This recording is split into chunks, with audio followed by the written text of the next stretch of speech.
Bonjour, bienvenue à chacun pour ce temps de culte.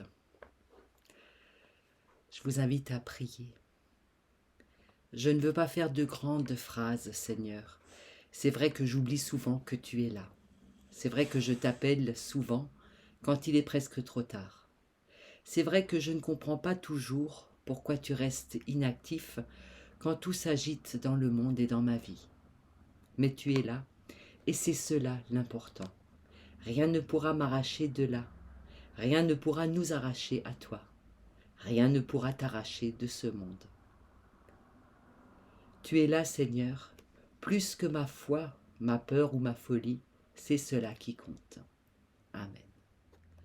Nous lisons aujourd'hui dans l'Évangile selon Luc, toujours, au chapitre 14, les 6 premiers versets. Un jour de sabbat, Jésus était venu manger chez l'un des chefs des pharisiens, et ceux-ci l'observaient. Un hydropique était devant lui. Jésus demanda aux spécialistes de la loi et aux pharisiens: est-il permis ou non d'opérer une guérison pendant le sabbat? Ils gardèrent le silence. Alors il prit le malade, le guérit et le renvoya. Puis il leur dit: lequel de vous, si son fils ou son bœuf tombe dans un puits, ne l'en retirera pas aussitôt, le jour du sabbat? Et ils ne furent pas capables de répondre à cela. Ce matin, on compatit totalement à la personne, à cet homme qui se présente devant Jésus, dont Luc nous dit qu'il est hydropique, qui souffre d'hydropisie. Alors au passage, on a ici un de ces indices qui laisse penser que Luc était médecin, parce qu'il a une connaissance de termes médicaux très précis. Cet homme est hydropique, il a trop d'eau, comme nous on a pu en avoir aussi trop d'eau dans les jambes durant ces longues et chaudes journées d'été. C'est sur fond d'antagonisme que Luc parle de cet homme. Antagonisme entre Jésus et les pharisiens. Et on est tellement habitué aux histoires où Jésus s'oppose aux pharisiens, ici chez Luc, mais aussi dans les autres évangiles, qu'on a fini par croire que c'était des ennemis. Alors que vous l'avez entendu ici, l'histoire commence par Jésus qui est invité à manger chez un pharisien. Littéralement, ils sont copains, ils partagent le pain. En réalité, Jésus et les pharisiens ont beaucoup plus en commun que ce qu'on croit habituellement. Ils ont le même intérêt pour les textes. Et Jésus propose une autre lecture de la loi, de la Torah, et ça intéresse les pharisiens. Ils ont envie d'entendre ce maître qui propose une autre lecture, une autre interprétation. C'est pour ça qu'ils se fréquentent souvent. Il n'empêche qu'ici, on a ce fond un peu d'antagonisme.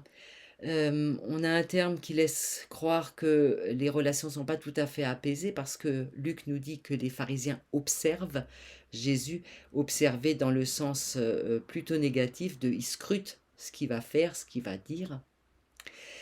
Et d'un bout à l'autre, en fait, il n'y a que Jésus qui parle. Et il ne s'adresse qu'à eux, qu'aux pharisiens. Il ne s'adresse pas à l'homme malade. Eux vont rester dans le silence tout le long de cet épisode. Ils seront muets. Ils répondront rien. Alors qu'ils auraient dû répondre. La question de Jésus, qu'est-ce qu'il est permis de faire le jour du sabbat? C'est une question qui n'a pas de réponse, qui n'a pas une réponse, qui ne peut pas être univoque. Qu'est-ce qu'on fait le jour du sabbat? Est-ce qu'on fait rien du tout? Il y a toujours un moment où on est obligé de faire des exceptions, notamment dans le domaine du soin, dans le domaine médical, où il est question de vie et de mort. Donc, quelles sont les exceptions qu'on accepte? Quelles sont celles qu'on refuse? La question aurait dû donner lieu à un débat. C'est une question intéressante et passionnante qui aurait dû les faire parler, alors que là, ils restent dans le silence tout le long du texte. Est-il permis d'opérer une guérison le jour du sabbat? Face à l'embarras et au silence des pharisiens, Jésus fait une action immédiate en faveur de ce malade. Sauf que cet homme hydropique ne présente aucun caractère d'urgence. Il y a 6 jours dans la semaine où Jésus peut faire cette guérison. Pourquoi est-ce qu'il l'a fait le 7e? C'est la question qui est en arrière-fond. Autant dans des cas d'accident ou d'autres questions d'urgence vitale, évidemment, On s'accorde assez facilement à dire que même le jour du sabbat, on peut intervenir en faveur de la personne qui a besoin. Mais pour cette personne-là, qui serait à peu près dans le même état le lendemain que le jour du sabbat, pourquoi est-ce que Jésus fait quelque chose immédiatement? Qu'est-ce qui fait qu'il intervient tout de suite, aussitôt, comme le dit Luc? Pour parler de l'action de Jésus en faveur de ce malade hydropique, Luc va utiliser des mots très précis. Mais avant de parler de la guérison en elle-même, il faut qu'on s'arrête une minute sur la question de Jésus. Est-il permis d'opérer une guérison le jour du sabbat? C'est comme ça que nos traductions rendent la question de Jésus. Alors que Luc utilise le terme, le verbe thérapeuo, là où la traduction seconde dit opérer une guérison et d'autres traductions disent guérir. Thérapeuo, c'est soigner, vous le comprenez. Soigner n'est pas guérir. Et c'est intéressant que ce soit le médecin Luc qui utilise ces mots, comme pour nous dire que soigner n'est pas guérir et que les médecins ne sont pas soumis à une demande, à une exigence de réussite. Le personnel soignant est là pour soigner, non pas pour guérir. Les malades feraient bien de s'en souvenir, le personnel soignant autant. Alors, pour l'action que Jésus fait en faveur de ce malade, Luc utilise trois verbes. Trois verbes qu'il faut maintenant détailler et traduire. Le premier verbe, c'est tendre la main.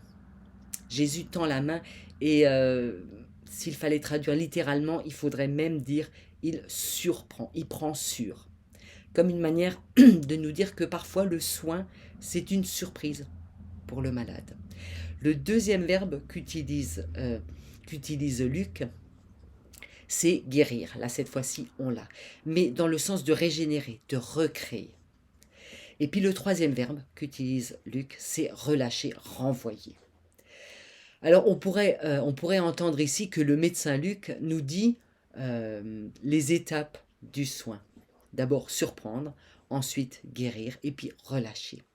Et on pourrait entendre ici qu'il nous dit un peu en quoi consiste le thérapeuo, justement le soin du malade.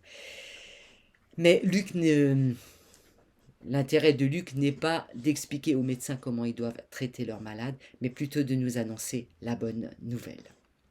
En réalité, si on entend pas mal dans ces quelques versets le médecin Luc qui parle, on entend aussi le lecteur du Premier Testament. Parce que l'air de rien, Luc nous rappelle les origines du sabbat. Si on prend le Premier Testament, il y a deux explications au sabbat. La première explication, pourquoi est-ce qu'il faut respecter le jour du sabbat comme un jour à part, un jour sacré? Eh bien, la première explication, c'est dire que Dieu a créé le monde en 7 jours. Le 7e jour, c'est le jour du repos. Donc, ne rien faire ce jour-là, c'est rappeler ce geste créateur. Et puis on a une deuxième explication du sabbat dans le Premier Testament, c'est un souvenir du jour de la libération.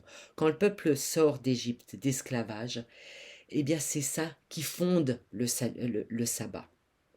Ne rien faire le 7e jour, c'est se souvenir de ce jour de libération, le célébrer. On a ces deux, tout le long du Premier Testament, on a en fait ces deux explications du sabbat. Le pourquoi c'est un jour à part et pourquoi il faut rien faire ce jour-là. Et Luc le sait, ça. Luc le rappelle dans ces quelques lignes. Guérir, ce terme que Luc utilise, recréer, ça rappelle le processus de création, c'est 7 jours de création. Détacher, congédier, relâcher, renvoyer, ça rappelle le geste de libération de Dieu en faveur de son peuple qui était esclave en Égypte. Avec ces 3 petits verbes, tendre la main, qui rappelle aussi les psaumes, Dieu qui tend la main, guérir et détacher, en fait, on a toute la déclinaison du thérapeute, du soigné qu'on trouvait dans la question de Jésus. Tout est fait, tout est dit dans ces quelques mots. Mais avant tout, nous dit Luc, cette guérison, ce soin, il faut qu'ils interviennent maintenant, aussitôt. On a, là aussi, la traduction de second ne rend pas tout à fait ce sens très fort que l'évangéliste Luc a choisi. là où second traduit alors, Jésus tend la main, tout ça, eh bien, Luc préfère le aussitôt. Il y a là un caractère immédiat qui ne peut pas attendre, qui souffre d'aucune attente. C'est aujourd'hui que cet homme hydropique, qui pourtant ne présente aucun signe d'urgence vitale, c'est aujourd'hui qu'il doit être délivré. C'est aujourd'hui qu'il doit être recréé, parce que le sabbat, c'est maintenant. Il n'y a aucune raison d'attendre. Alors évidemment, ce texte s'adresse d'abord à nous, pour nous dire que ce que Jésus a fait pour nous, il le fait aussitôt, aujourd'hui, maintenant, ici et maintenant, comme aimait tellement le dire Martin Luther. C'est aujourd'hui que cette recréation, cette libération sont à notre actif. C'est aujourd'hui que Jésus fait ça pour nous. Et de manière assez conséquente, les personnes qui se trouvent autour de nous, quand elles souffrent d'un excès d'eau, quand elles coulent, quand elles n'en peuvent plus de cette eau qui les entoure et qui menace de les noyer, c'est aujourd'hui qu'il faut intervenir en leur faveur. On ne peut pas rester indifférent aux personnes qui sont autour de nous et qui se noient. C'est aujourd'hui qu'il faut intervenir en leur faveur autant que possible, sans attendre, parce que le sabbat, c'est maintenant. La libération, la recréation, c'est aujourd'hui, c'est immédiatement qu'elles prennent place. Amen. Nous prions. Donne-moi de consoler ceux qui sont dans la peine, de sécher les larmes de ceux qui pleurent, de soulager ceux qui souffrent. Donne-moi d'espérer avec ceux qui désespèrent, de croire avec ceux qui doutent, d'apaiser ceux qui ont peur. Donne-moi de veiller ceux qui vont vers toi, d'être tes bras pour ceux qui sont mal aimés, d'être ta tendresse pour ceux qui sont abandonnés. Donne-moi d'aimer de ton amour. Donne-moi de devenir transparente de ton regard. Amen. Et bon dimanche à chacun.